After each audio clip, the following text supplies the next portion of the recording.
जय हिंद मेरे प्यारे साथियों, आप सभी को संगम संग्राम एजुकेशन चैनल पे स्वागत है। आइए आज का इस क्लास में हम लोग देखेंगे कि प्रतिबिंब क्या होते हैं, दर्पण क्या होते हैं, दर्पण में किस तरह का प्रतिबिंब बनता है। आज हम पूर्ण संपूर्ण समतल दर्पण जो होते हैं इसे जो है हम क्या कर लेंगे तो पढ़ लेंगे। समतल दर्पण को हम पूरी तरह से आज देखने वाले हैं। साथ साथ हम लोग ये देखेंगे, कल का जो लाइव क्लास चल रहा था उसमें जो थे हम लोग प्रकाश के परावर्तन में जो है कुछ पढ़ रहे थे पॉइंट, और वहां से जो था टेक्निकल प्रॉब्लम के कारण कट गए थे। तो आज हम जो है पुनः स्टार्ट करते हैं।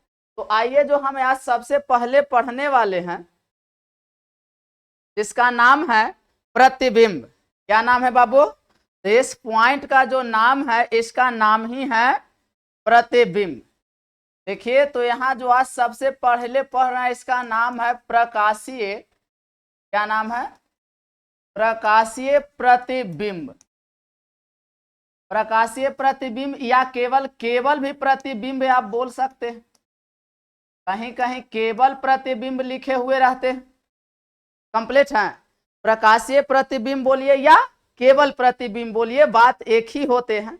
अब देखिए जो प्रकाशीय प्रतिबिंब अर्थात हम इसे अंग्रेजी में क्या कह सकते हैं, बोल सकते हैं ऑप्टिकल इमेज।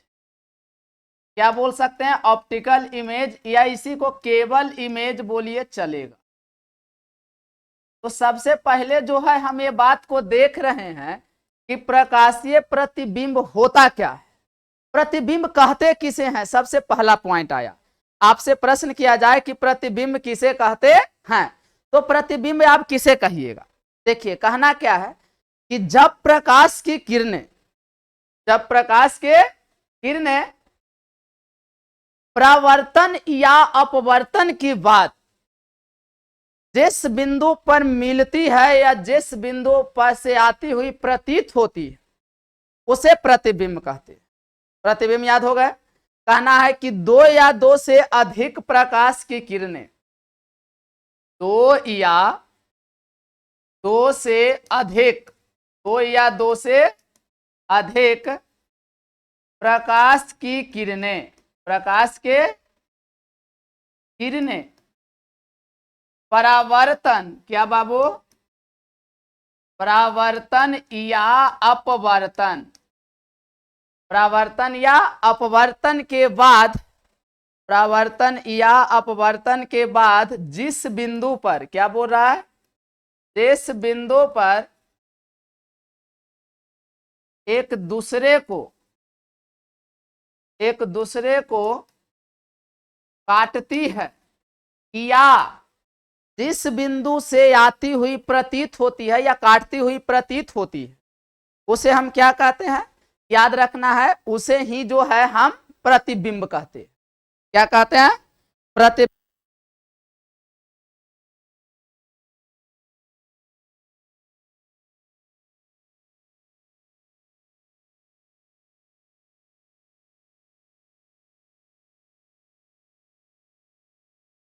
यहां से ध्यान दीजिए। तो अब जो है आप लोग का प्रतिबिंब किसे कहते हैं याद हो गया कि जब दो या दो से अधिक प्रकाश की किरणें परावर्तन या अपवर्तन के बाद जिस बिंदु पर काटती है या जिस बिंदु पर काटते हुए प्रतीत होती है उसे हम क्या कहते हैं, उसे जो है हम प्रतिबिंब कहते हैं। कंप्लीट। अब जो है प्रतिबिंब होते कितने प्रकार के हैं तो इस बात को देखिए। यहां जब हम पढ़ रहे हैं तो देखेंगे कि प्रतिबिंब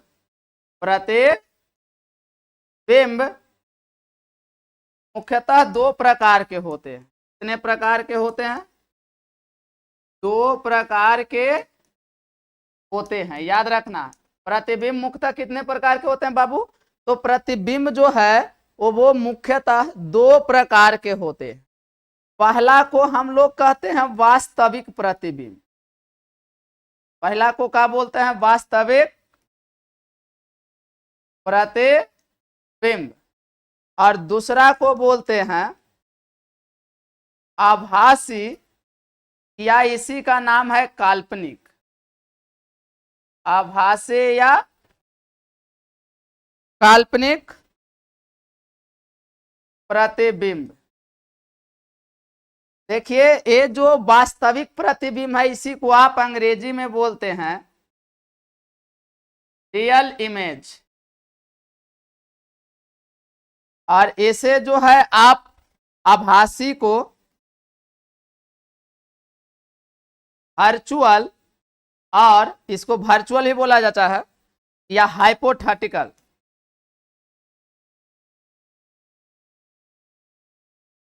हाइपोथेटिकल इमेज बोलते हैं। कंप्लीट है। तो प्रतिबिंब कितने प्रकार के हो गए? दो प्रकार के होते हैं। एक जो होते हैं मेरे प्यारे लाडलो, वो होते हैं वास्तविक प्रतिबिंब, और दूसरे जो होते हैं उसको कौन प्रतिबिंब कहता है? काल्पनिक प्रतिबिंब कहते हैं। रियल इमेज एंड वर्चुअल या हाइपोथेटिकल इमेज बोला जाता है। अब जो है हम लोग जो पढ़ने वाले हैं, अब एकाएक ही करके हम जो है दोनों को देखेंगे। तो सबसे पहले अभी जो हम लोग पढ़ने वाले हैं उसका नाम क्या है? वास्तविक प्रतिबिंब। तो आइए यहां जो आज हम लोग सबसे पहले देखेंगे इसका नाम क्या है बाबू? तो जो आज हम पहले देखेंगे इसका नाम है वास्तविक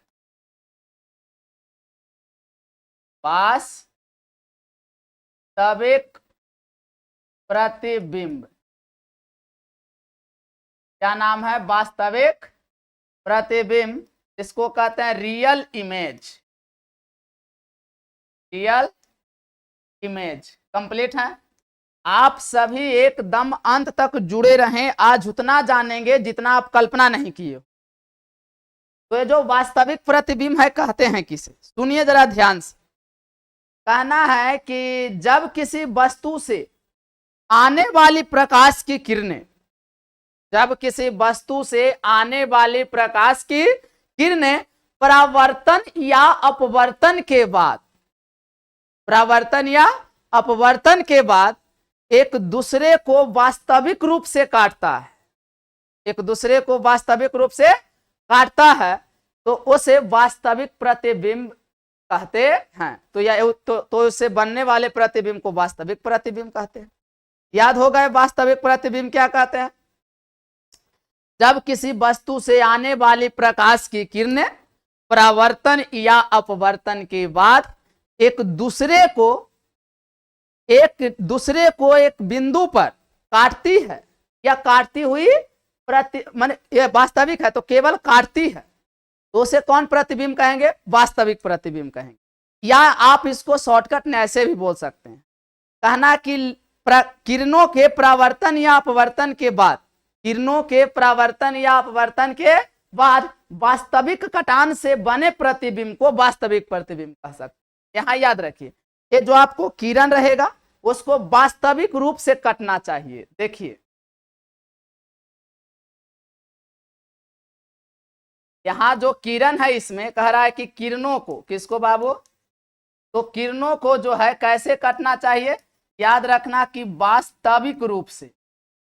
किस रूप से कटना चाहिए? तो वास्तविक रूप से कटना चाहिए। यदि किरण वास्तविक रूप से कट रहे हैं तो उसे हम कौन प्रतिबिंब कहते हैं? वास्तविक प्रतिबिंब कहते हैं। कंप्लीट है। चलिए अब जो है हम ये देखेंगे कि वास्तविक प्रतिबिंब बनता कैसे है। तो इसको हम एक उदाहरण से आपको समझा। जैसे देखिए, ये मान लिया जाए कि एक दर्पण है। अभी मान लीजिए हम दर्पण पढ़ाए नहीं है, 5 मिनट की बाद जो है हम दर्पण पर ही चल।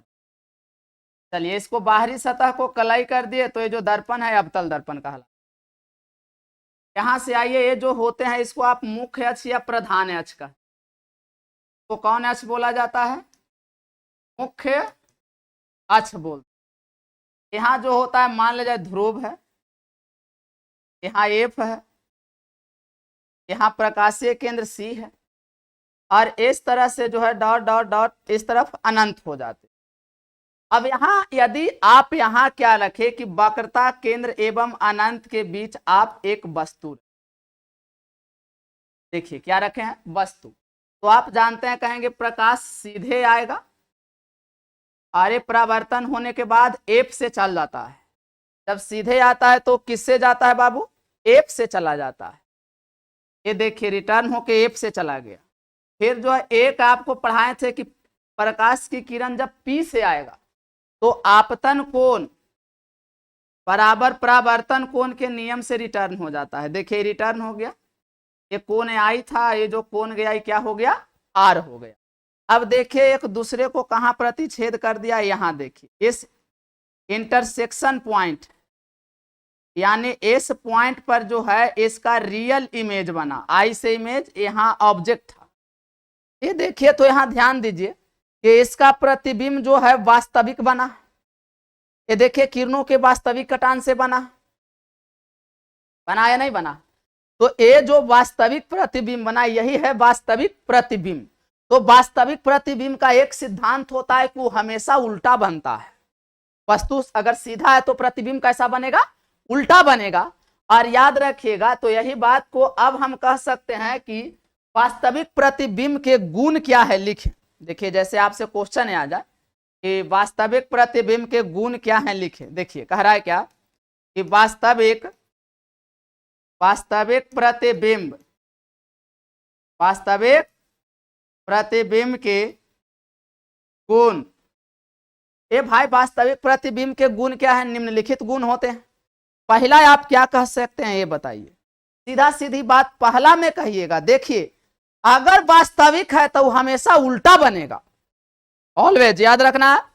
यदि वास्तविक प्रतिबिंब है तो माने वस्तु यदि वास्तविक प्रतिबिंब के नाम लिया तो उसका जो है हमेशा वो जो उल्टा ही बनता है। वास्तविक प्रतिबिंब कैसा बनता है, उल्टा बनता है। सबसे पहले कहेंगे कि वास्तविक प्रतिबिंब क्या बोलेंगे, बोलेंगे कि वास्तविक प्रतिबिंब वस्तु की अपेक्षा, वस्तु के अपेक्षा हमेशा उल्टा बनता है। हमेशा कैसा बनता है, तो उल्टा बनता है। याद होगा एक बात, वास्तविक प्रतिबिंब हमेशा वस्तु की अपेक्षा कैसे बनते हैं दोस्त, उल्टा बनते हैं। एक लाइन कंप्लीट है। चलिए अब दूसरा पॉइंट में क्या कहिएगा, ये देखिए। आप दूसरा पॉइंट में क्या कहना है आपको, इस बात को हम लोगों को देखना है। तो दूसरा पॉइंट ने कहिए कि जो वास्तविक प्रतिबिंब होते हैं इसे आप पर्दा पर प्राप्त कर सकते हैं, मतलब कि पर्दा पर उतार सकते हैं। भले आप जो प्रोजेक्टर देखते हैं, क्या देखते हैं, प्रोजेक्टर से कुछ देखते हैं तो क्या आपको लगता है कि काल्पनिक है, काल्पनिक नहीं है। उस प्रोजेक्टर ने ऐसा जो होता है लेंस को या माने ऐसा उसमें सेट ही किया जाता है कि वो उल्टा करके प्रतिबिंब माने कि जो है सीधा को उल्टा माने उल्टा बनता है, लेकिन उसको कैसे कर देता है, सीधा कर देता है। जो प्रोजेक्टर में मशीन लगा हुआ रहता है, समझ गए कि नहीं। तो वास्तविक प्रतिबिंब हमेशा कैसा बनता है, तो उल्टा बनता है। दूसरा पॉइंट हम क्या कहेंगे, जे सुनिए, कहेंगे कि वास्तविक प्रतिबिंब जो होता है इसे हम पर्दा पर प्राप्त कर सकते हैं। तो दूसरा पॉइंट ने कहेंगे कि वास्तविक प्रतिबिंब को पर्दा पर प्राप्त किया जा सकता है, पर्दा पर प्राप्त किया जाता है, या किया जाता है, सीधा लिखिए कोई दिक्कत नहीं, किया जा सकता है। अब तीसरा पॉइंट क्या लिखना है, जे देखिए एक बात याद रखिए, अगर वास्तविक प्रतिबिंब बना रहे हैं, कैसा प्रतिबिंब बना रहा है, वास्तविक प्रतिबिंब बना रहा है, तो लेंस लीजिएगा। तो लेंस में सभी कंडीशन बताएंगे। अभी दर्पण चल रहा है, फिर लेंस में भी चलेंगे। लेंस में हमेशा लेंस के पीछे बनते हैं, लेकिन दर्पण के कहां बना है, देखिए तो ये दर्पण है, मान ले जाइए अवतल दर्पण है। कौन दर्पण है, अवतल दर्पण मानेंगे क्या। तो ये अवतल दर्पण के पीछे बना या आगे बना है, देखिए आगे बना है। तो कहेंगे कि वास्तविक प्रतिबिंब, कौन बाबू, वास्तविक प्रतिबिंब दर्पण के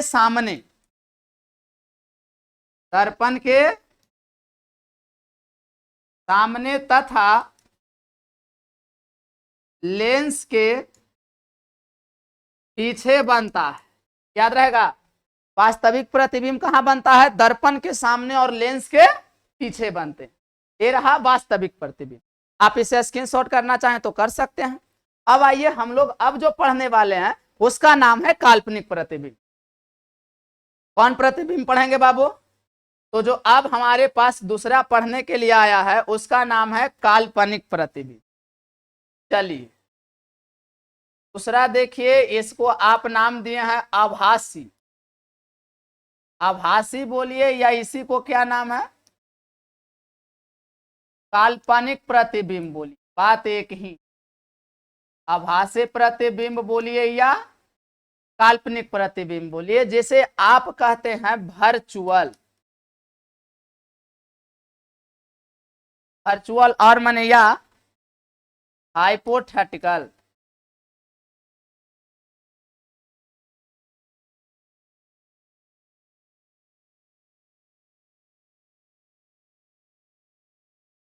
वर्चुअल या हाइपोथेटिकल उसी को कहते हैं माने आभासी या काल्पनिक प्रतिबिंब। तो अब जो देख रहे हैं हम कि आभासी या काल्पनिक प्रतिबिंब किसे कहते हैं, आप यहां गौर से देखिए कि आभासी या काल्पनिक प्रतिबिंब किसे कहते हैं।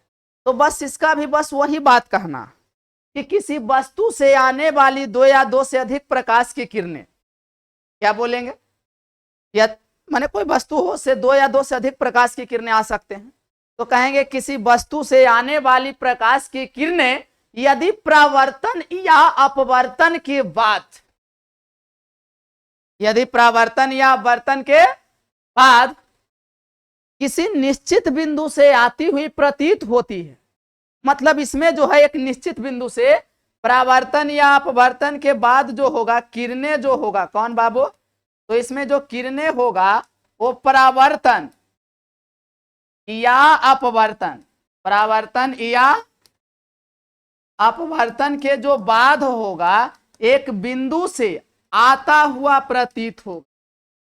आते हुए क्या होता है, प्रतीत होता है, मतलब ऐसा महसूस होगा कि वहां से सभी किरणें आ रहा है। तो इसे कौन प्रतिबिंब कहते हैं, काल्पनिक प्रतिबिंब। काल्पनिक मतलब समझिए, मतलब किसी वस्तु से आता हुआ महसूस होएगा, जैसे एक किसी बिंदु से लगेगा कि वहां से ही आ रहा है। जैसे आपका हम एक फिगर के जरिए समझ, मान लिया जाए कि आप जो है यहां एक दर्पण लिए, ये रहा है आपका समतल दर्पण। कौन दर्पण है, समतल दर्पण। समतल दर्पण के सामने जो है आप एक वस्तु रखें, क्या रखें, ये रहा वस्तु। अब वस्तु से एक नीचे की ओर प्रकाश की किरणें गया, लेकिन ए दर्पण से टकराएगा, 90 डिग्री पर गया, इसीलिए रिटर्न हो जाएगा। लेकिन ए देखिए, ये नहीं लग रहा है कि पीछे कहीं से आता हुआ महसूस हो रहा है, देखिए तो ए वाला लग रहा है।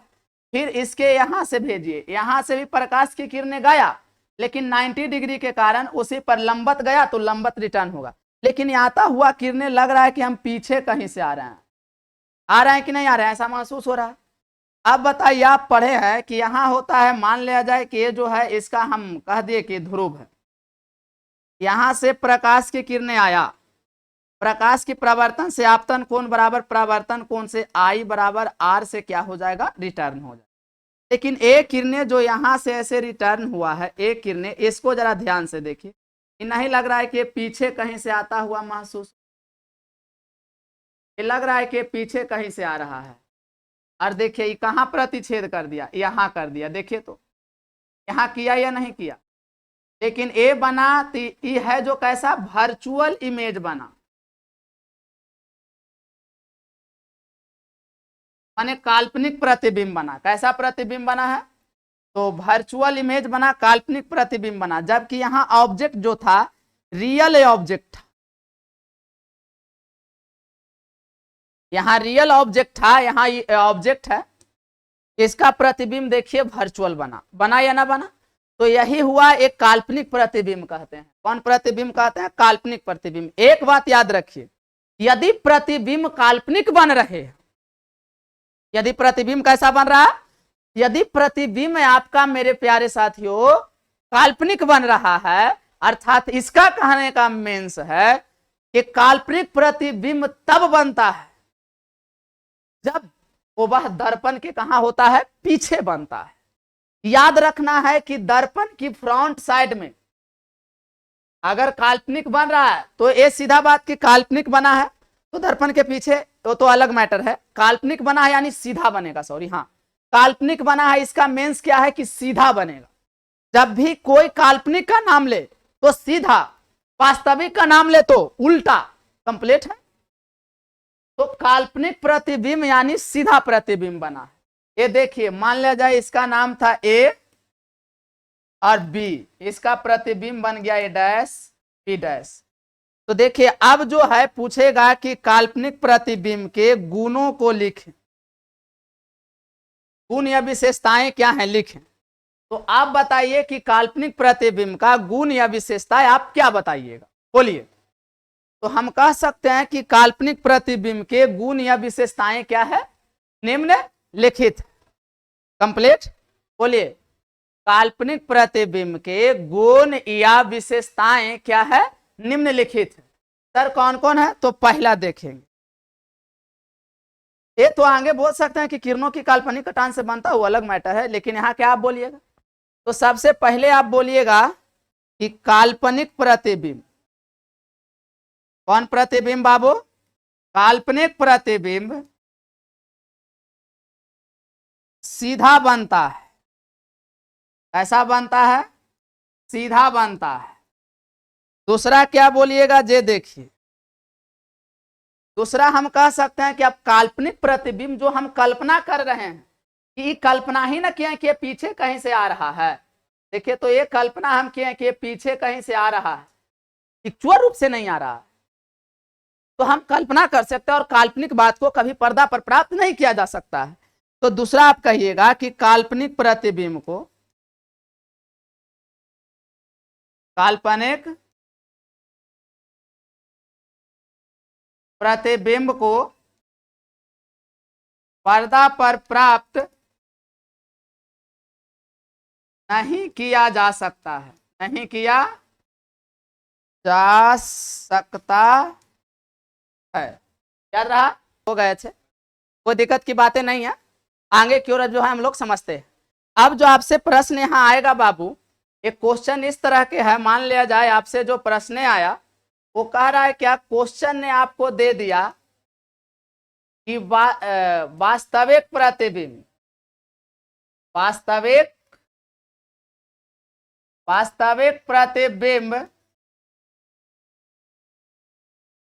एवं काल्पनिक प्रतिबिंब, वास्तविक प्रतिबिंब एवं काल्पनिक प्रतिबिंब में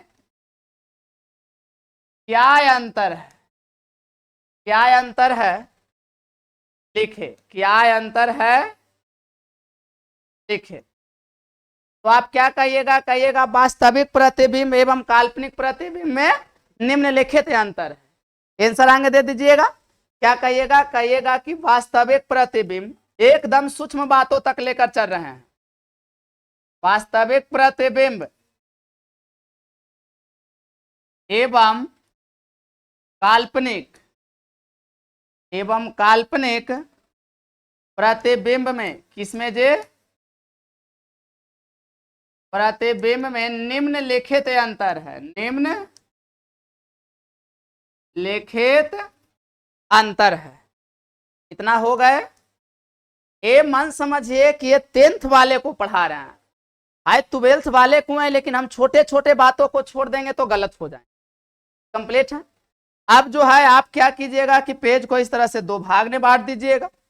इस तरफ पहला तरफ लिखिएगा वास्तविक प्रतिबिंब, क्या लिखिएगा, वास्तविक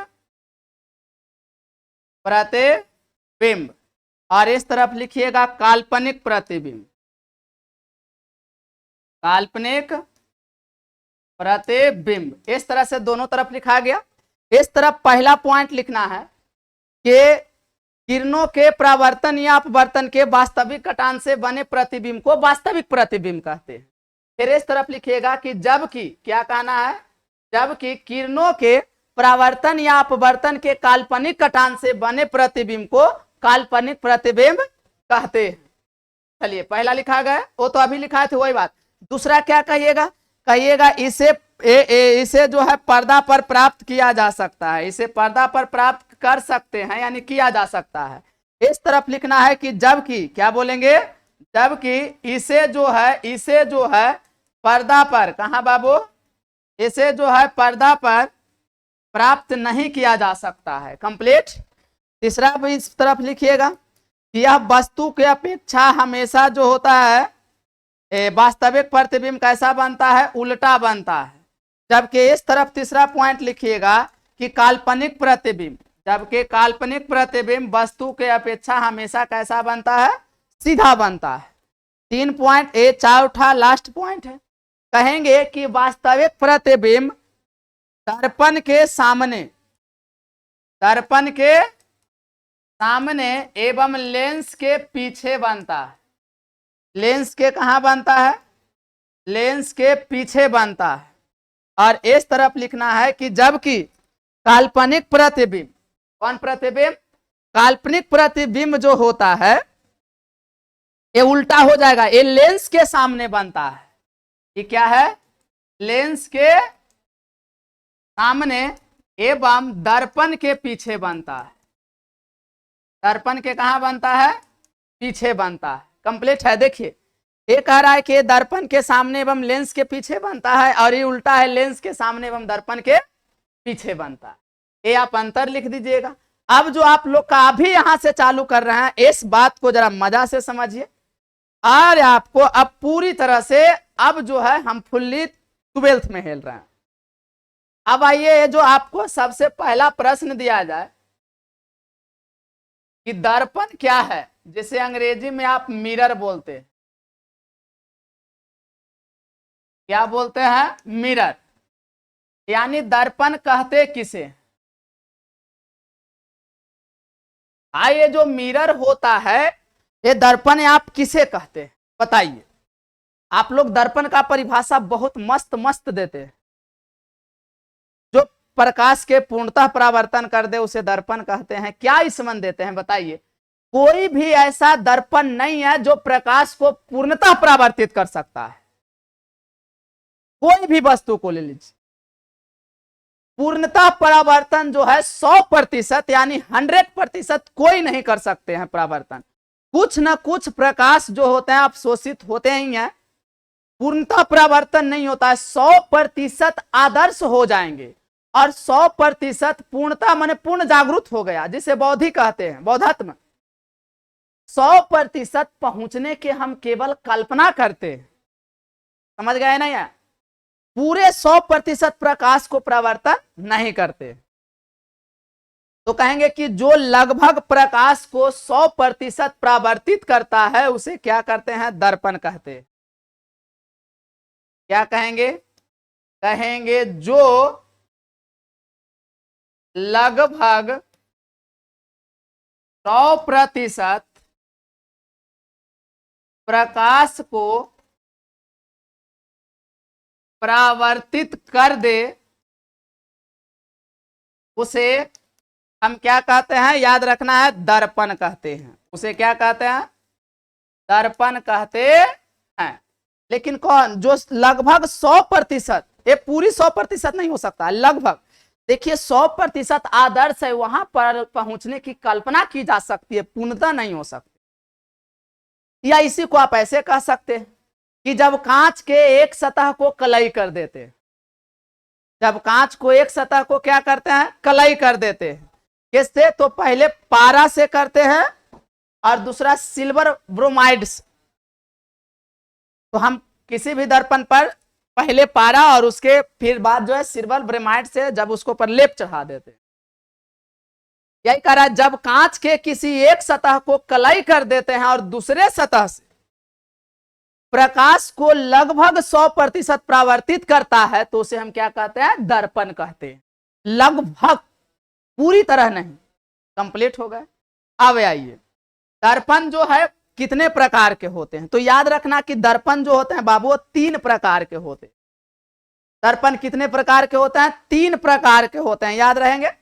तो यहां से आप एरो मार के बोलिएगा, क्या बोलिएगा, कि दर्पण 3 प्रकार के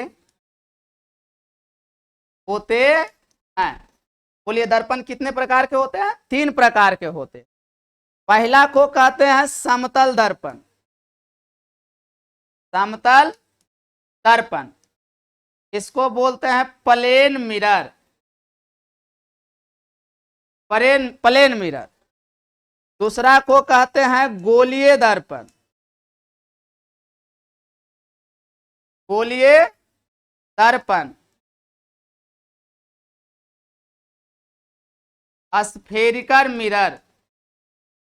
देखिए तो दर्पण ऐसे कितने जो हैं आपको पढ़ाएंगे कि दर्पण दो ही प्रकार के होते हैं, लेकिन ऐसी बातें नहीं है। दर्पण कितने प्रकार के होते हैं? 3 प्रकार के होते हैं। पहला समतल दर्पण, दूसरा गोलीय दर्पण। हाँ ये बात याद रखिए कि जो स्फेरिकल दर्पण होते हैं, यानी यहां में हम कह सकते हैं कि गोलीय दर्पण। कौन दर्पण बाबू?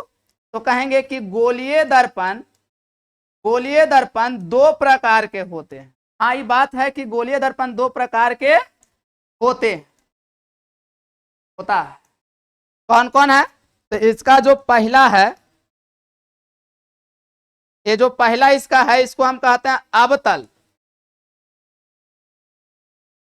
अवतल या इसी को अभिसारी बोला जाता है। अवतल या अभिसारी दर्पण बोलते हैं।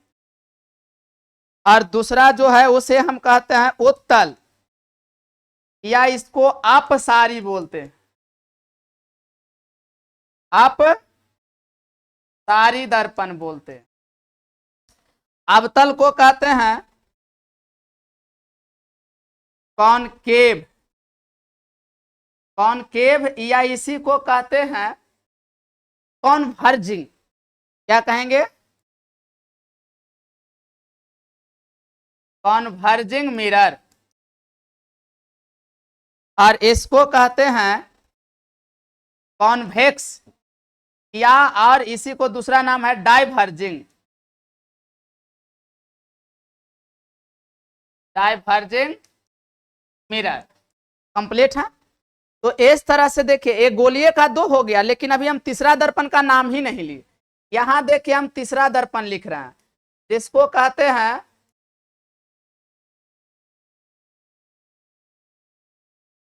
परवलयाकार दर्पण।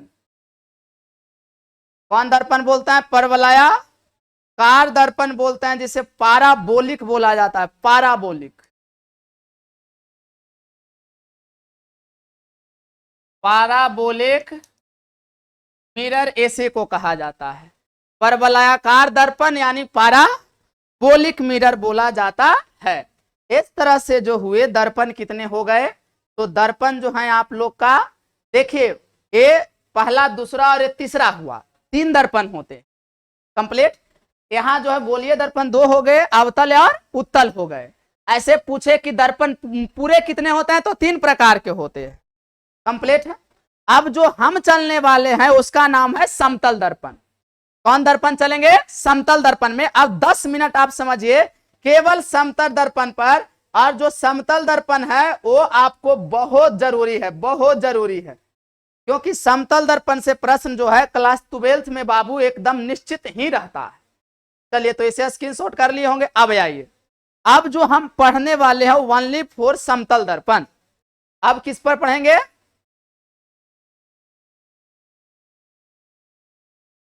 समतल दर्पण, जैसे अंग्रेजी में कहते हैं प्लेन मिरर।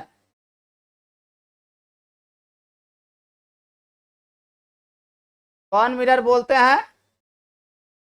Plane mirror. अब जो है ये प्लेन मिरर होता क्या है, जिसे आप समतल दर्पण कहते हैं। एकदम प्यार से एकदम समतल दर्पण में हम लोग सीखेंगे दोस्त। ये जो समतल दर्पण होते हैं बहुत इंपॉर्टेंट है, बहुत इंपॉर्टेंट। आज तक आप समतल दर्पण में जितना जाने नहीं होंगे उतना इस वीडियो में हमें आप लोग को बताने वाले हैं। सबसे पहले कहना, वैसा दर्पण जिसका परावर्तक सतह समतल हो। वैसा दर्पण जिसका परावर्तक सतह समतल हो उसे समतल दर्पण कहते हैं। कंप्लीट है। आइए अब यहां से प्रश्न है कि समतल दर्पण में किसी वस्तु का प्रतिबिंब कहां और कैसा बनता है? इसका कैसा होगा? तो बोलिए, इसका बोले कि जो परावर्तक सतह होगा, परावर्तक सतह वो कैसा होगा? समतल होगा। यानी वैसा दर्पण जिसका परावर्तक सतह समतल हो उसे कौन दर्पण कहते हैं? समतल दर्पण। अब आपसे क्वेश्चन आ गया कि समतल दर्पण में, समतल दर्पण में किसी वस्तु का प्रतिबिंब कहाँ और कैसा बनता है, कहाँ और कैसा बनता है। एक प्रश्न है। अब हम समतल दर्पण में किसी वस्तु का प्रतिबिंब कहाँ बनेगा, कैसा बनेगा, ये तो हम जब तक फिगर नहीं बनाए तब तक हमें पता ही नहीं चल पाएगा कि कहाँ बनेगा और कैसा बनेगा। तो आइए सबसे पहले अब हम एक समतल दर्पण की बात हुआ है तो समतल दर्पण लेते हैं। देखिए मान लिया जाए कौन सा दर्पण है, समतल दर्पण। इसका देखिए तो परावर्तक सतह जो है समतल ही है। देखिए ध्यान से, ये समतल दर्पण लिए, कैसा दर्पण लिए, समतल दर्पण, जिस पे पहले पारा एवं बाद में सिल्वर ब्रोमाइड का जो है लेप चढ़ा देते, आप देख सकते। चलिए दोनों कलर चढ़ा दिए, ये हो गया क्या, दर्पण। ये कैसा दर्पण है बाबू, इसी को कहते हैं सर, ये है समतल दर्पण। कौन दर्पण है मेरे लाल, समतल दर्पण। अब ये जो समतल दर्पण है इसका परावर्तक सतह देखिए बिल्कुल समतल है या नहीं। अब इसके सामने मान लिया जाए कि आप किसी वस्तु को रखें। चलिए देखिए,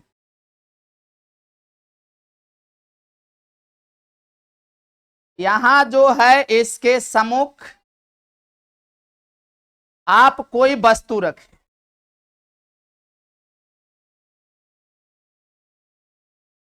ये कोई वस्तु है जिसे ऑब्जेक्ट यानी इमेज कहते हैं। चलिए ये है ऑब्जेक्ट यानी वस्तु है, क्या है, वस्तु। इस वस्तु का नाम दे दीजिए ए है और बी है। अब आप यहां से प्रकाश की किरणें चलाइए, तब जब इस पर अब आप प्रकाश की किरणें चलाते हैं तो देखिए एक किरणें सीधा गया सीधा। जब प्रकाश की किरणें गया और सतह पर देखिए लंबवत पड़ा है 90 डिग्री, तो उसी पथ पर रिटर्न हो जाएगा। पढ़ा है ना, उसी पथ पर क्या हो गया, रिटर्न हो जाएगा। अब बताइए जो रिटर्न होता हुआ किरणें है, नहीं लग रहा है कि पीछे कहीं से आ रहा है। देखिए ऐसा महसूस नहीं हो रहा है, ये जो रिटर्न होता हुआ किरणें है ये कहीं पीछे से आ रहा है। देखिए तो ऐसा लग रहा है, बिल्कुल लग रहा है। फिर एक प्रकाश की किरणें यहां से चलाइए,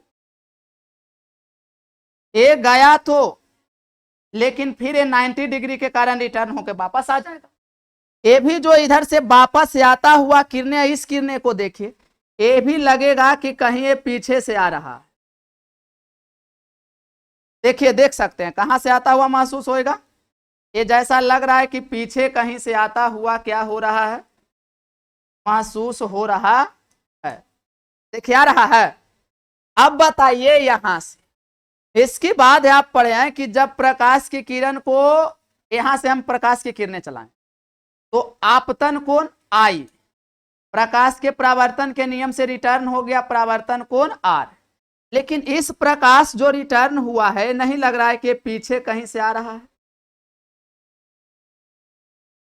देखिए लग रहा है कि यहां से आ रहा है, ये रिटर्न होता हुआ किरणें, इसको देखिए तो ये पीछे कहीं से आ रहा है। और देखिए यहां जो है एक दूसरे को क्या कर दिया, प्रतिच्छेद। यहां देखिए कल्पना ही हुआ है कि दो किरणें कटा या नहीं कटा, कटा। यही बन गया इसका image, hypothetical image, sorry object नहीं इमेज बना। क्या बना, इमेज। इमेज का नाम क्या है बाबू, ए डैश बना और यहाँ बी डैश बना। कंप्लीट है। इमेज क्या बना, ए डैश और बी डैश। मान लिया जाए कि इस पॉइंट का नाम है पी, तो जितना पी से ओ के बीच की दूरी है उतना ही दूरी होगा पी से आई का बीच की दूरी। देखिए एकदम समान दूरी पर बना है, बराबर दूरी पर बना है और बराबर आकार का बना है। यही समतल दर्पण का विशेषता है, आप यहां से देख सकते हैं। तो आप इसे क्या कह सकते हैं, प्रेम से बोल सकते हैं कि समतल दर्पण में किसी वस्तु का प्रतिबिंब कहां बनता है, तो कहेंगे ये ना पूछा है और कैसा बनता है, तो कहेंगे समतल दर्पण में किसी वस्तु का प्रतिबिंब, लिख लीजिए नोट कर लीजिए, समतल दर्पण में किसी वस्तु का प्रतिबिंब दर्पण के उतना ही पीछे बनता है जितना कि वस्तु दर्पण से आगे स्थित होता है। जो काल्पनिक सीधा देख रहे हैं, काल्पनिक है सीधा एवं वस्तु से बराबर आकार का बनता है। ये थोड़ा देखिए, हम जो है आप लोग का ज्यामितीय माप तौल नहीं कर रहे हैं, तो वस्तु से कैसा बना है, बराबर आकार का बनता है। कंप्लीट है, बस एक आंसर हो गया। अब जो है यही प्रश्न पूछेगा कि समतल दर्पण द्वारा बने प्रतिबिंब के गुण या विशेषताओं को लिखें।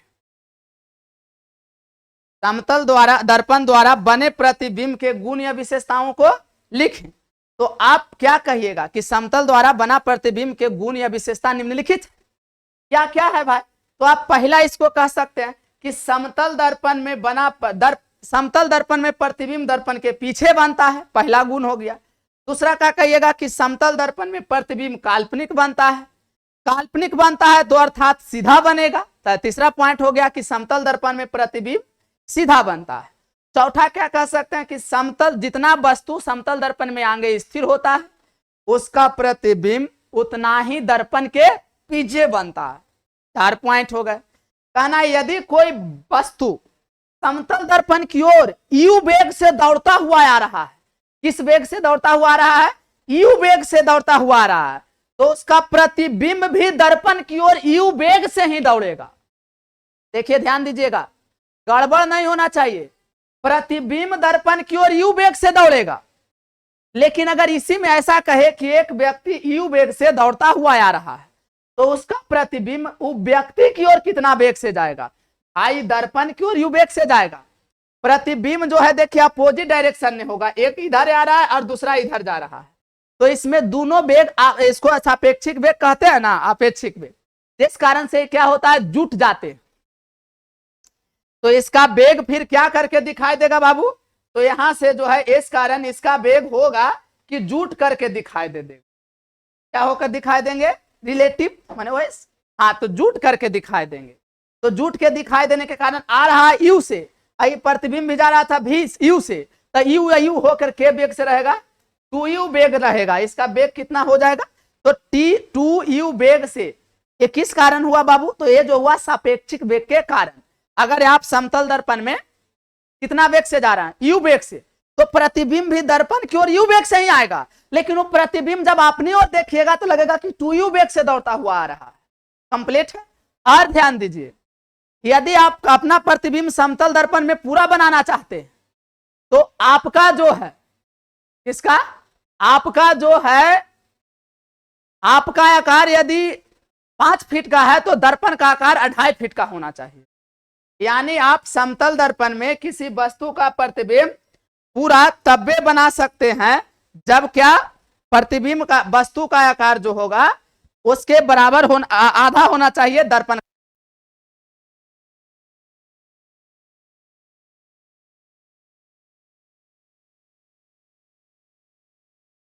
कंप्लीट है, कोई डाउट है नहीं ना। चलिए तो अब यहां हाँ ये हो गए। इसके बाद विचलन का कोण जो होता है, देखिए क्या विचलन का कोण होगा। तो विचलन का कोण मान लिया जाए, देखिए प्रकाश ऐसे आ रहा था, देखिए आ कैसे रहा था, यहां से इसके आने का वेग जो था यहां होना चाहिए था, ऐसे प्रकाश आ रहा था, लेकिन ये आया जरूर ऐसे, लेकिन ये मुड़ गया कैसे, देखिए इसको आना चाहिए था ऐसे, लेकिन ऐसे नहीं गया, दर्पण के कारण यहां से प्रवर्तन हो गया ऐसे। तो ये हो गया विचलन का कोण। कौन कोण हो गया, विचलन का कोण। आज जो आपका विचलन का कोण आएगा इसे डेल्टा कहते हैं। डेल्टा का मान हो जाएगा 180 डिग्री माइनस 2 थीटा के बराबर। ये कैसे होता है जो हम अगले वीडियो में प्रूफ भी कर चुके हैं, करने की आवश्यकता नहीं है। अब आइए और बहुत सारे इसका गुण देख सकते हैं। तो देखिए हम आप लोग का कष्ट ना हो इसके लिए जो है बोर्ड पे पूरी तरह से पहले से ही लिख चुके हैं। आइए, समतल द्वारा बना प्रतिबिंब की विशेषताएं या इसका गुण क्या है, विशेषता क्या है। तो पहला लिखे हैं कि समतल द्वारा बना प्रतिबिंब की विशेषताएं निम्नलिखित है। पहला क्या लिखे कि प्रतिबिंब दर्पण के पीछे बनता है, वो तो पहले भाई बताएं। दूसरा लिखे हैं प्रतिबिंब सीधा बनता है, ये भी बताएं। प्रतिबिंब आभासी यानी काल्पनिक बनता है, ये भी बताएं। प्रतिबिंब वस्तु के बराबर आकार का बनता है। ये भी अभी बताए हैं कि प्रतिबिंब बराबर आकार का बनते हैं। कहना प्रतिबिंब जो है पार्श्विक रूप से उल्टा बनता है। हाँ, ये बात को नहीं, मिस्टेक हो गया। चलिए देखिए, प्रतिबिंब जो है पार्श्विक रूप से उल्टा मतलब समझ में आता है? नहीं समझे। यदि आप अपने चेहरे को लेफ्ट साइड को पेंट कर लीजिए, लेफ्ट साइड को क्या कर लीजिए? पेंट कर लीजिए, और समतल दर्पण के सामने खड़ा होकर देखिएगा, तो आप जब देखिएगा ना तो आपका लगेगा कि मेरा जो चेहरा है लेफ्ट वाला पेंट नहीं है, राइट वाला पेंट हो गया है। यानी पार्श्विक रूप से उल्टा, यानी बगल से देखने पर लगेगा कि उल्टा है। पार्श्विक रूप से मतलब आप अपने पर प्रयोग करके देख सकते हैं कि चेहरा को एक तरफ से पेंट कर लीजिएगा और दूसरा छोड़ दीजिए, लेफ्ट साइड को पेंट कीजिए, राइट को छोड़ दीजिए। आप वहां जब उसको बगल से देखिएगा दर्पण में तो लगेगा कि लेफ्ट वाला पेंट नहीं है, राइट वाला पेंट, यानी पार्श्विक रूप से, यानी बगल से उल्टा दिखाई देता है। कंप्लीट है? किससे उल्टा दिखाई देता है? बगल से उल्टा दिखाई देता है। तो अगर आप पार्श्विक रूप से कैसा बनता है? उल्टा बनता है। अगला कह रहा है छठा पॉइंट कि दर्पण के सामने वस्तु की दूरी तथा दर्पण के पीछे प्रतिबिंब की दूरी बराबर होते हैं। तो अभी बताए हैं आप लोग का। आगे लिखे यदि समतल दर्पण के लिए आपतन कोण का मान थीटा हो तो विचलन कोण का मान हो जाएगा कितना? 180 माइनस 2 थीटा। यह भी पढ़ाए हैं। इसे स्क्रीनशॉट करिए आप लोग, जरा फट करिए, 5 मिनट और चलेंगे ना, खत्म हो गए। चलिए आइए,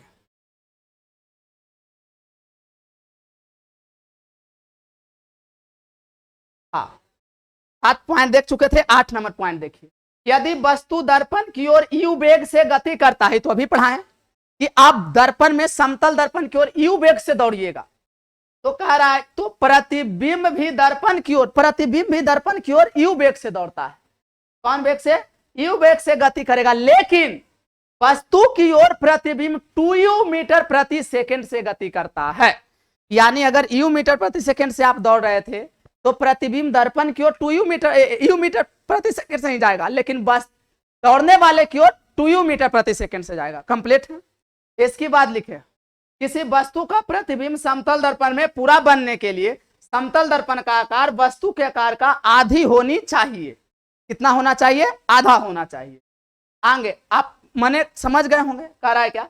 आपतित किरण की दिशा नियत रखते हुए, हाँ यदि आपतित किरण की दिशा आप नियत रखे और यदि समतल दर्पण को थीटा कोण से घुमा दिया जाए, कितने से घुमाइए? थीटा कोण से घुमा दे तो परावर्तित किरणें जो होता है दर्पण की दिशा में 2 थीटा कोण से घूम जाएगा। अर्थात आपतित, यदि दर्पण आपतित किरण को नियत रखे और दर्पण को है ना क्या रखे? थीटा कोण से घुमाए हैं, तो परावर्तित किरणें 2 थीटा कोण से घूम जाएगा। कंप्लीट है? समतल दर्पण की फोकस दूरी एवं वक्रता त्रिज्या अनंत होते हैं। क्यों अनंत होते हैं? क्योंकि देखिए समतल दर्पण माने सीधा होता है, जब ये गोल ही नहीं होगा तो इसका वक्रता केंद्र नहीं होगा, वक्रता केंद्र नहीं होगा तो इसका वक्रता त्रिज्या नहीं होगा, मगर अनंत तक जा रहा है, इसको डॉट डॉट डॉट ऊपर जा रहा है, डॉट डॉट डॉट नीचे जा रहा है। कंप्लीट है? इस कारण से अनंत होते हैं। चलिए अगला क्या लिखा है जिस पॉइंट का 12 नंबर पॉइंट है, समतल दर्पण का सब उपयोग जो बता रहे हैं, इसका विशेषताएं यही ऑब्जेक्टिव में आप लोग से पूछे जाएंगे। लिख रहे हैं यदि 2 समतल दर्पण एक दूसरे से थीटा कोण पर झुके हो, यदि 2 समतल दर्पण आप लीजिए, मान लिया जाए कि आप, हाँ देखिए आप 2 समतल दर्पण लिए और इसे थीटा कोण पर झुका दिए, इस तरह से देख सकते हैं। तो कह रहा है यदि 2 समतल दर्पण एक दूसरे से थीटा कोण पर झुका हो तथा उनके बीच एक वस्तु रखी दी जाए, तो दोनों दर्पण से परावर्तन द्वारा बने प्रतिबिंब की संख्या n का मान जो होगा वो थीटा पर निर्भर करेगा। थीटा कितना आप रखे हैं? देखिए ये 2 समतल दर्पण लिए और इसे जो है हम थीटा कोण पर झुका दिए, तो यहाँ वस्तु रखे हैं, तो ओ से ऑब्जेक्ट ए भी रखे। अब इसका के गो प्रतिबिंब बनेगा ही समझिए। कराई जितना कोण दे दिया जाए उसमें 360 अब बटे थीटा करिए, यदि कैलकुलेशन होकर के सम संख्या आ जाए तो 1 घटा दीजिए, वो प्रतिबिंब निकल जाएगा, और अगर विषम संख्या है तो वही आंसर दीजिए, जैसे आप नहीं समझे होंगे।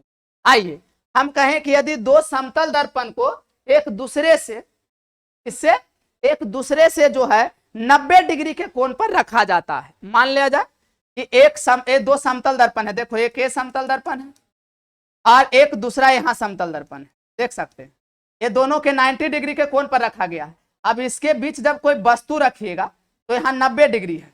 अब निकालिए, ये प्रतिबिंब की संख्या निकालना है, n माने नंबर ऑफ इमेज, तो इसमें कुछ मत करिए, एन बराबर लिखिए 360 डिग्री और बटे थीटा। अब बताओ 360 के 360 छोड़ दो और थीटा का मान क्या डिग्री दिया है अभी 90 डिग्री। 0 से 0 खत्म, 9 चौका 36, 4 मराते खत्म। देखिए जो 4 आया ये सम संख्या या विषम संख्या है, सम संख्या है। तो इसमें से आप क्या करिए कि 1 माइनस कर दीजिए, कर दिए।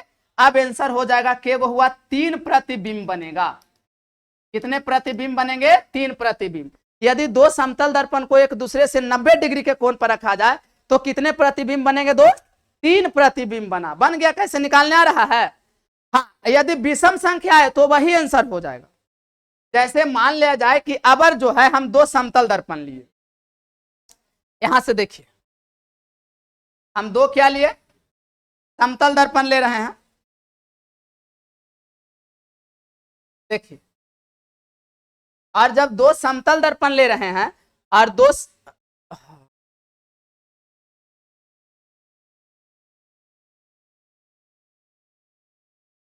देखिए यदि आप दो समतल दर्पण लिए और दो समतल दर्पण को अबर जो ए भी समतल दर्पण ही है और ए भी समतल दर्पण देख रहे हैं, इसे 120 डिग्री के कोण पर रखे और यहाँ एगो बीच में वस्तु रखे, तो इसका कितना प्रतिबिंब बनेगा? तो बस यहां से निकालिए एन बराबर नंबर ऑफ इमेज बराबर, तो 360 डिग्री कर दीजिए और बटा में थीटा के जगह कितना है? 120 डिग्री। ये है ना थीटा, 120 दिया है। 1 0 से 0 खत्म, 12 36, यानी एन का मान कितना आया? 3। अगर विषम संख्या आया तो वही आंसर हो जाएगा, यानी प्रतिबिंब की संख्या कितने बनेंगे? 3 बनेंगे। याद रहा? कितना प्रतिबिंब बनेगा दोस्त? तो 3 प्रतिबिंब आंसर आएगा, वही कह रहा है। अब बताइए दो समतल दर्पण के कितना डिग्री पर रखा जाए उस पर बनेगा? ये समझ गए होंगे तो इसको भी स्क्रीनशॉट कर लीजिए। कुछ नहीं है, प्रतिबिंब की संख्या निकालना, 360 बटे थीटा कर दो, आ जाएगा। आइए यहां कह रहा है तीसरा पॉइंट, यदि थीटा 0 डिग्री हो यानी समतल दर्पण को समानांतर रखल जाए। मान लिया जाए दो समतल दर्पण को एक दूसरे को समानांतर रख दिए। देखिए ये दोनों है समतल दर्पण, एक दूसरे के समानांतर रखे और इसके बीच में कहीं वस्तु रखे कि ए बी जो है कोई ऑब्जेक्ट रखे, तो इसमें जब आप वस्तु का प्रतिबिंब देखिएगा तो बताइए थीटा के डिग्री पर रखा है? कोई डिग्री नहीं है, यानी 0 डिग्री है। तो 0 डिग्री पर जब रखा है तो 360 में 0 से भागा मारिएगा तो अब कितना हो जाएगा? ये अनंत कट के आएगा, कोई संख्या बटे 0 तो अनंत आता है, यानी प्रतिबिंब की संख्या अनंत निकलेगा। यानी दो समतल दर्पण को समानांतर रख के उसमें देखें तो प्रतिबिंब कईक गो नजर आएगा, अनंत प्रतिबिंब बनेगा। आप सैलून में जाते होंगे, एक समतल दर्पण आगे और एक पीछे लगा रहता है, तो देखिएगा उसमें जो होगा आप कईक गो दिखाई देते हैं, तो उसी को कहते हैं ए। अगला लिख रहा है चौथा पॉइंट में, यदि एन बराबर 360 का मान पूर्णांक ना हो करके भिन्न में हो, भिन्न हो तो प्रतिबिंबों की संख्या कितना आएगा ओकरा में से क्या करना है? 1 के माइनस कर देना है और बाद वाला पूर्णांक और उसके बाद वाला पूर्णांक दे देना है। जैसे मान लिया जाए कि क्वेश्चन एक उदाहरण में दे दिया है, एक एग्जाम्पल में, कि यदि थीटा का मान 75 डिग्री हो तो कितने प्रतिबिंब बनेगा? तो एन यानी प्रतिबिंब की संख्या निकाल रहा है, नंबर ऑफ इमेज। तो ये कैसे निकलेगा सर? तो लिखो 360 डिग्री और बटे थीटा। अब बताओ 360 छोड़ दिए, थीटा के जगह पर क्या डिग्री दिया है? 75 डिग्री दिया। अब 75 डिग्री दिया है तो इसको काटोगे तो कितना मराते कटेगा? 75 सत्ते 7, 7 दशमलव जा करके हो जाएगा 8, हाँ 7.8 आया। कितना कट के आया दोस्त? तो ए जो आया 7.8, ये एग्जाम्पल है बाबू, हम जैसे इफ लिख दिए थे एग्जाम्पल, तो कितना कट के आया? 7.8। 7.8 नहीं, 7 मराते कैसे? तो ज्यादा हो जाएगा, 4.8 ना आना चाहिए। हाँ सॉरी, 4 दशमलव कितने आए? 8 आए। अब जो 4.8 आया, ये क्या पूरा अंक है? नहीं, ये क्या है? देखिए तो भिन्न में है, भिन्न में है, दशमलव में है। तो इसको क्या करिए कि जो एन का मान कितना आया? एन का मान आया है 4.8, एकरा में माइनस कर दो 1, अब एन का मान हो जाएगा 3.8। 3.8 है ना, तो कह रहा है दशमलव के क्या बोला है? देखिए बोला प्रतिबिंब की संख्या, तो n-1 के बाद वाला पूर्णांक होगा। तो देखिए 3 के बाद वाला पूर्णांक कौन आने वाला है? 4। समतल दर्पण का उपयोग क्या है, जो लिखो। देखिए क्या कहना है समतल दर्पण का उपयोग, कहेंगे समतल दर्पण का उपयोग क्या है, निम्नलिखित है। पहला कह रहा है सजावट सामग्री में, जो आप सजाते हैं, आप क्या करते हैं, सजाते हैं, तो उसको कैसे आप सजाते हैं ये बताइए। सजावट सामग्री में इसका हम उपयोग करते हैं, तो सजावट सामग्री मतलब देखिए, महिला लोग पर्दा बनाती है, नया नया जो दुल्हनिया आती है, और पर्दावा पर लिख, छोटा छोटा देखिएगा, इतनी गो ऐनक लगा रहता है, वही सजावट सामग्री हो गया। उस पर लिखा रहता है अंदर जाना माना है, ₹1,00,000 जुर्माना है, दुल्हा के नाम लिखा रहेगा, फलाने के लिए रोक नहीं है, माने उनके लिए पास है, समझ गए ना, उनके लिए माफ है लिखा रहता है, अंदर जाना माना है, ₹1,00,000 जुर्माना उनको लिए माना है, माने कि माफ है, समझ गए ना, इस तरह से।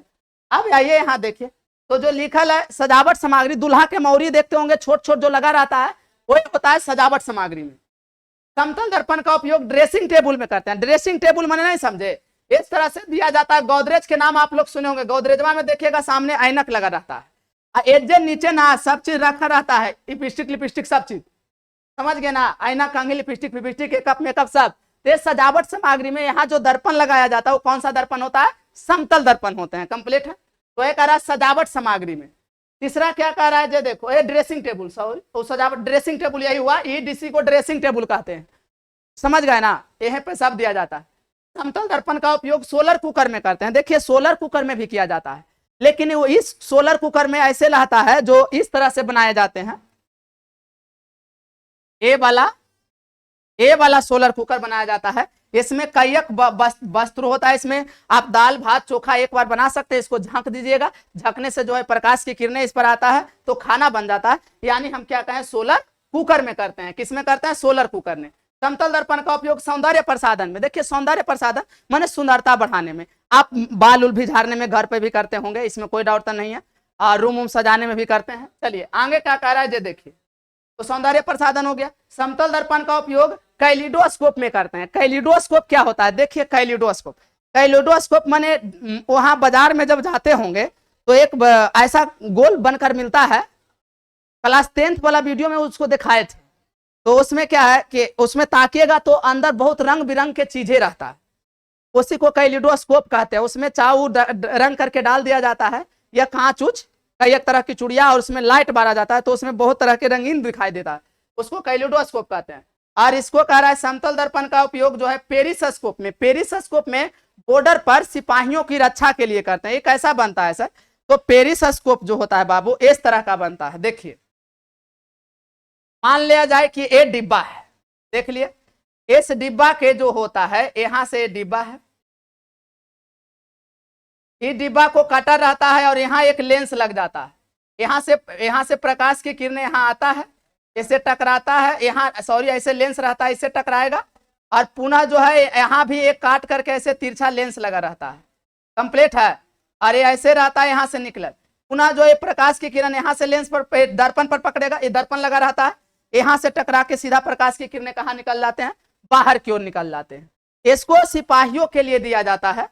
जो होता है ना, सिपाही लोग होते हैं, वो मान लिया जाए कि बॉर्डर पर हैं तो उनको ऊपर की ओर देखना है, तो वो मूड़ी निकालेंगे तो गोली मार दिया जाएगा, इसीलिए इसको ऐसा बना कर दे दिया जाता है कि इसको ऊपर देखता है तो सामने से कौन आ रहा है, इसका प्रतिबिंब इसमें आ जाता है दर्पण में, ये प्रकाश को परावर्तन करके यहाँ भेज देता है, और इससे सामने से यहाँ से मार्क से बढ़िया से देखा जाता है। जैसे हम कहते हैं कौन स्कोप कहते हैं, इसी को कहते हैं पेरिस्कोप। समतल दर्पण की आवर्धन क्षमता +1 होता है। इस कथन से समतल दर्पण का आवर्धन क्षमता +1 होता है। ये बताइए समतल दर्पण का आवर्धन क्षमता +1 होता है, इससे ऑब्जेक्टिव भी आते हैं कि समतल दर्पण की आवर्धन क्षमता +1 होता है, इस कथन से क्या तात्पर्य है। तो आप इसका आंसर में कहिएगा कि समतल दर्पण की आवर्धन क्षमता +1 होता है, इस कथन से यह तात्पर्य है कि समतल दर्पण द्वारा बना प्रतिबिंब की ऊंचाई एवं वस्तु की ऊंचाई के अनुपात का मान कितना होते हैं, 1 होते हैं। यानी m से आवर्धन क्षमता, अब प्रतिबिंब की ऊंचाई मान लीजिए 1 है, अब वस्तु की ऊंचाई भी मान लीजिए 5 मीटर था, ठीक है, नीचे भी 5 मीटर है, कट के मीटर आ गया, 1 मीटर आ गया, तो यही आया कि प्लस। यानी इसके कहने का अर्थ है कि समतल दर्पण का आवर्धन क्षमता +1 होता है। इस कथन से क्या तात्पर्य, कहना समतल दर्पण की आवर्धन क्षमता +1 होता है, इस कथन से यह तात्पर्य है कि समतल दर्पण में बना प्रतिबिंब, या कहेंगे समतल दर्पण में बना प्रतिबिंब वास्तविक काल्पनिक, सीधा एवं वस्तु से बराबर आकार का बनता है। फिर से बोल रहा है, समतल दर्पण की आवर्धन क्षमता +1 होता है, इस कथन से क्या तात्पर्य है? तो लिखना है समतल दर्पण की आवर्धन क्षमता +1 होता है, इस कथन से यह तात्पर्य है कि समतल दर्पण में द्वारा बना प्रतिबिंब की ऊंचाई एवं वस्तु की ऊंचाई के अनुपात का मान +1 होता है, अर्थात समतल दर्पण में किसी वस्तु का प्रतिबिंब काल्पनिक, सीधा एवं वस्तु से बराबर आकार का बनता है। ये बताइए क्लास कैसा लगा, इसको जरा कमेंट जरूर आप करिएगा। लास्ट में मिलते हैं अगले क्लास में, बहुत प्यार दीजिए। जय हिंद मेरे प्यारे साथी।